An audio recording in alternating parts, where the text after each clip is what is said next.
Hello, boys and girls. You're now watching Peter's Raw Recap. Again, this is the Raw Recap, not necessarily Raw Review.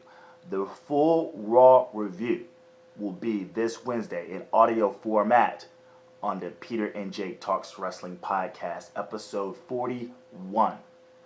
This is the right recap.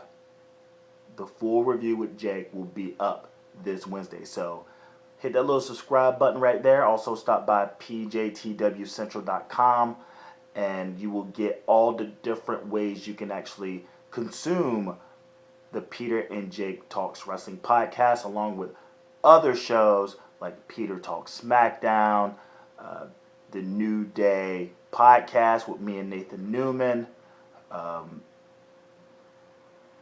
and what else? Peter Talks, oh yeah, whatever. Just listen to some shit in the archives of the Faster Than the World podcast, which is now on SoundCloud /JG Pro Wrestling. I'd like to address the reaction video I did last night to the long version and also the Cena versus Kevin Owens. Getting some views. Thank you so much for those who have watched it and have subscribed and even commented. I appreciate it. I hope you stick around by hitting that subscribe button. And subscribe to the other stuff too. You know, get a subscription to the SoundCloud page, to this YouTube page. Also, subscribe to the Stitcher account as well. All that stuff is on pjtwcentral.com. Let's get into this Raw review, Raw recap. And I will say honestly, maybe I seem a little bit out of it. I worked today, you know what I'm saying? And I got here and this 3 hours was very, very, very, very, very long. It was like the longest 3 hours in quite some time. And this week was out of San Antonio.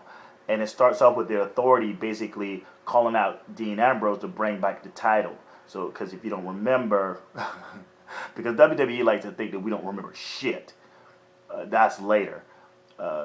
Dean Ambrose supposedly won his match against Seth Rollins, got called off for the DQ because Seth Rollins threw the ref in harm's way. When he came to his senses, he saw that Dean Ambrose was celebrating because of the other ref had counted the 1, 2, 3 after a dirty deeds. So a bunch of chaos went off, and Dean Ambrose jetted with the belt. So even not as the champion, he's basically stolen the belt. And Authority are mad. They call him out to bring the fucker back. Roman Reigns comes out, and I will honestly say it's cool to see Roman Reigns actually walk through the crowd as if he wants to walk through the crowd. Before he's like this and shit. But it's good to see that he's like coming around to the idea, or maybe it's a ruse, I don't know, but it's good to see that he's actually walking down and taking the people, being the people's champ, you know what I'm saying, and taking on the people's like accolades and, you know, pats and stuff and high-fiving people. But anyway, he's the messenger for Dean Ambrose, and he's like, he's not here, he won't be here, but he wants, the only way that he will return the belt is in a ladder match at Money in the Bank.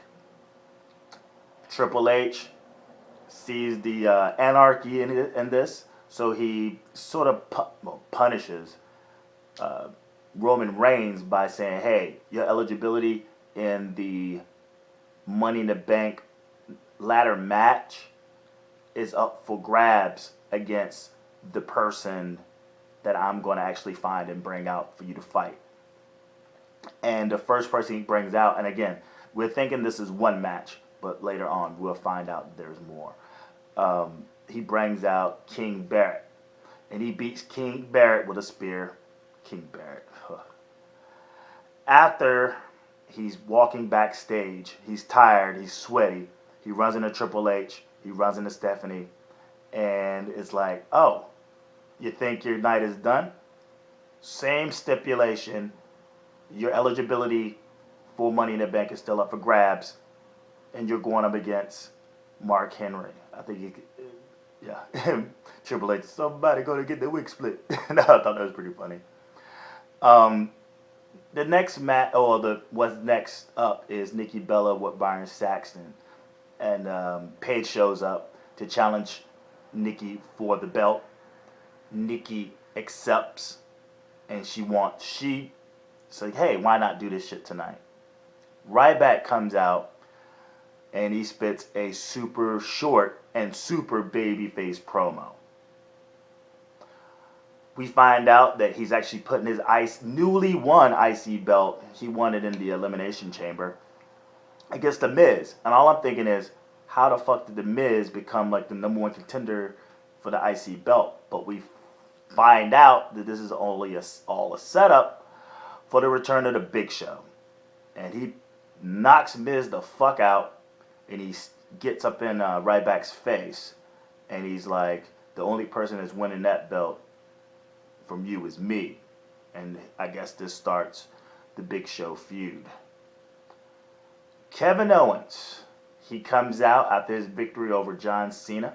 Again, if you haven't seen my reaction video to it, it's right below. You have the full Elimination Chamber review, reactions that are time coded. So if you want to jump to see what reactions to which matches, you can click that in the description box and also in the first comment. But then after that is the actual video of the reaction of just the Cena Owens match. He comes out and he tells basically the same story he told on NXT about Sami Zayn. And it's like, oh man, they're just rehashing this story and just putting Cena in place of Sami Zayn. And the fact that his kid is more worried about John Cena rather than his own dad. And he just, he cuts a promo on how the WWE and the marketing and all this stuff of how, and catchphrases and stuff like that. And John Cena comes out and he probably spits the biggest super babyface promo known to man. He even pointed out a kid who had a sign that said, I'm beating cancer. Holy fuck, the place went nuts. Twitter was all over this. For a guy who's not so liked, man, he just got like fucking, I'm surprised he didn't have a fucking statue built within that moment of time out of iPhones and Twitter accounts and shit.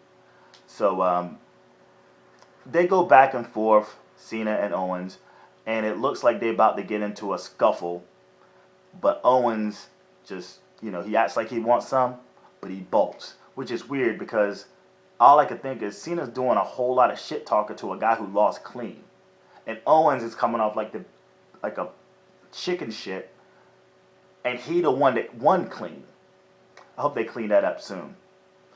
The New Day comes out in the next segment, and he gets the cheap Tim Duncan heat. He's old, he needs to retire. I thought it was pretty funny. They heal it up. They all say their piece.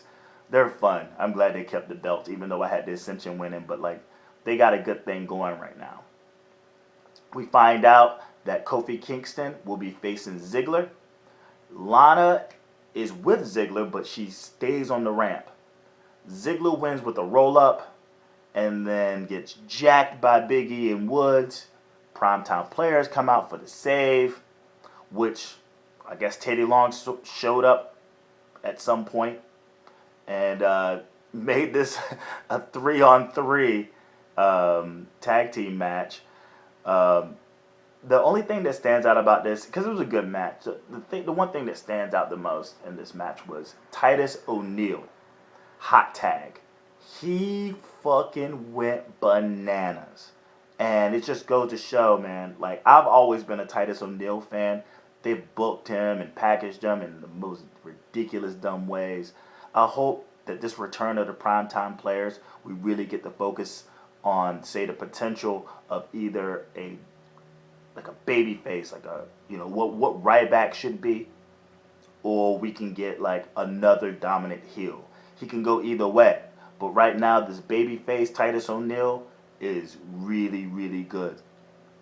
And he wins.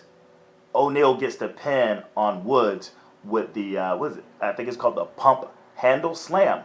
And we haven't seen this in a while because A, the primetime players haven't been booked at all, and haven't been on TV, and I guess Slater, Gator, and all that stuff. We just haven't seen Titus O'Neil really put anybody in a real finisher. He's actually been jobbing. But Mark Henry versus Roman Reigns. And Reigns wins this via count out after a Superman punch on the outside. He beat the count, and Henry doesn't. When he gets back in the ring to celebrate, he gets fucking hit with a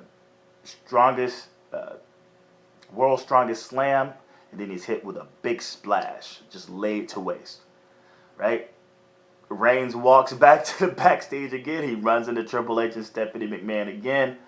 And then they set a match with Bray Wyatt. Same stipulation. If you lose, this person takes your spot.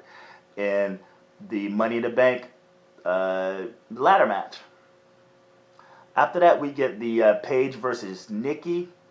I don't know why I even care about the Divas division any longer. This is for the Divas Championship. They got Money in the Bank right up the corner. Right up the... Never mind. There's a spot where Paige hits the Rampage from the top rope. Nikki Bella rolls out, rolls under the ring. Out comes Brie. They do the twin magic, and Nikki retains. Now, I don't know what's been happening, and this is something I've been talking about for a while. But like I've been confused, especially with the whole Naomi feud. Are the Divas faces or heels? There's a lot of confusion here. And then they pull off this shit. They get cheers like they're the baby faces, but then they pull this shit off. This is not... Twin magic isn't something that the baby faces should be doing. And again, I'll talk about this more this Wednesday on Peter and Jake Talks Wrestling. But either way, Nikki gets the win. I don't even know where the fuck they go from here. I'm sick of these same divas. I thought they were going to do something with Naomi. I thought they were going to do something with Tamina. I was hoping that they'd bring up somebody from NXT by now, but it seems not to be the case. Next up, we get Sheamus versus Randy Orton, a returning Randy Orton. It's a decent enough match. They don't have the magic. Sheamus needs to be in there with someone who's as much of a brawler, not much as a wrestler. Well, anyway, Sheamus uses a chair during the end of the match, he gets the DQ, and then just proceeds to beat the living shit out of Randy Orton, and he hits him with 2 brogue kicks. Welcome back, Randy. Rusev in the back with Byron Saxton, and he's on crutches, and Byron's like, well, how you feeling, bro? And he's like, I have nothing. I'm a broken man. This, that, and the other. I'm crushed, and I see things that I've lost, and I'm going to get them back. So Rusev is on the shelf for a while. This is official. Bo Dallas versus Neville in a match where Bo Dallas is pretty pissed. He's like, I wanted to help you, Neville. Now I just want to hurt you. He beats the shit out of Neville the entire match until Neville rallies some offense at the very end and hits him with the red arrow. Beautiful. I saw it this Sunday at Greensboro Coliseum. It is a sight to see. That fucking move is so amazing. And the main event is Roman Reigns versus Bray Wyatt. Triple duty, man. This guy refuses to do any wrestling moves. I'm fed up with it. I'm really fed up with the guy that they're trying to push right now. And this is beyond the whole he's not ready shit. This is beyond like him winning the Royal Rumble. This is just me and my discontent for this guy just doesn't even do a headlock. He doesn't do like a lockup. He does nothing. Does nothing but fucking clotheslines and punches and slams. That's it. Well, anyway, Bray Wyatt, let's pour a little bit out. Let's pour a little... that got on me. Let's pour a little bit out for Bray Wyatt's being taken serious in the WWE for his career. It's been nice knowing you, Bray. Looks like you probably end up back with your homies Harper and Rowan. But You're in this match with Reigns, basically to put him over. You just had a match with The Undertaker and shit. Anyway, the Authority comes out during the match. They try to get involved. Reigns wins with a spear. And then the Authority, well, I guess, well, the Authority, not the Authority, but Reigns, it's Rollins, fucking Kane, and J&J. They look like they about to pounce on Reigns, and Ambrose shows up. Big pop for the save. And that's basically how the show ends. I did this in about 13 minutes. It felt, this was a long Raw. Long Raw. And I guess right now is the Stone Cold podcast, aka the Steve Austin Show. His interview with Paul Heyman. I'm gonna take my ass to bed. If y'all not see, I'm already fucking exhausted. I'll probably listen to it on the actual podcast one. I probably won't watch it, but I'll listen to it tomorrow at work. And try to give you a review, if not tomorrow, Thursday. And we're going to call this a night. But before I go, make sure, again, you hit that subscribe button. Go to pjtwcentral.com. Check out all the ways you can consume Peter and Jake Talks Wrestling and all its content. Follow me on Twitter, Instagram, and Snapchat, Ellen Japanese. That's one word, LINJAPANESE. And then I do live tweets from the PJTW Central account on Twitter. I do live tweets. I did some tonight. Is there anything else?